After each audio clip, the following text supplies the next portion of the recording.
if ever nga kanang nga business, maayo sila mo handle sa mga yunana, if ever ni mga gugun-gugun. So dito ta kay ma-safe man ta. Then allows the business to remain operational. Okay, dili mag-close kay maayo man sila mo manage. Then increases business and profits as people feel comfortable visiting your establishment. Okay, so magbalik-balik if ever maayo gid ilahang customer service na. Then less likely to have damages to the premises due to breakages, spillage. Okay, mo ni kasagaran ka kahit tabo di ba kung ansa na kaning mga inanak bar di ba? Di gini malikayan na yung mga buak, mga yapo, magsuka, di gini na siya malikayan. Okay. So if ever kuan ang kana nga management kay maayo pud sila mo manage sa ilang business, so wala po yung problema. Okay? Then reduces cost to repair broken items. Okay, so malas ra dili ra kay mo magustuhan kay malas ra man tong mga damages. And then reduces staff and security cost due to reduced need. Nara if ever kabalogit sila mo handle. Next, okay, sa staff pod, ilang benefits is less stress sa staff, di ba?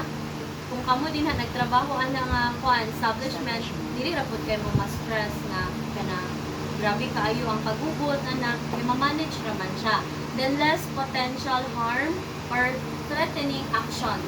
Okay, wala na siya. And then enables easier communication with customers. Okay, kabalo na sila mo handle sila mga customers. Then less work sa staff daw. Okay, so wala kayo yung naunahon.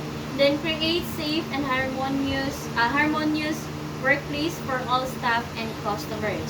And then increase job satisfaction. Okay, as kamo nga nagtrabaho dadto. Then sa customers pod, okay, reduces the chance of customers hurting themselves or others. Di ba napoy ka kahit ako ngay nani nga kanang dili mo na malikayan na kanang isang may kasagaran bubot nga kahit tabo. Yan ang mga hubog na bitaw. Kadungog og nay Dali ra mainit ang ulo sa din may tabo. Dali ra kayo mapikil. Oo, so ang uban kay ambot. Oy na ako inana, asa na siya mabilong. Ma-emotional kaayo pag kuan. Victim dahil. Lahi gyud og kanang effect ang alcohol sa tong lawas. For example, hubog si X, hubog si Sir Ahmad. Di man ta kabalo sa effect sa ila sa alcohol. Si Sir Ahmad hilumon kina siya sa klase din. Pag makainom din siya kay grabe din kay siya katabi, di ba? Kasi ka relate din he. kami. O bito, naingon ana grabe katabian pero kung Gawa sa yes. Oo, Yan na din mo gawa sa mga yan na mabalan. Unsa gid ka pero kuan raman ambot lagi pud nga inana no, di pa balusad. Basta kay ang alcohol gyud ana. Mag-break, magbububog na lang ta permit. Ay napala mo sad? No.